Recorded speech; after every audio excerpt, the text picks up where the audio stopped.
Okay, hello everyone. Here I want to provide a tutorial on how to enable optional diagnostic data on Skype app on an Android device.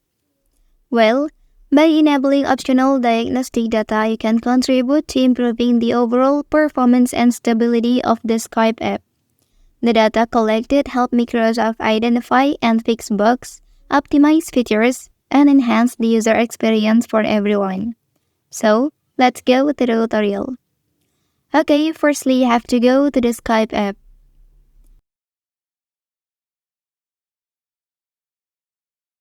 Well, and here enter to your profile page. After that, select the settings option.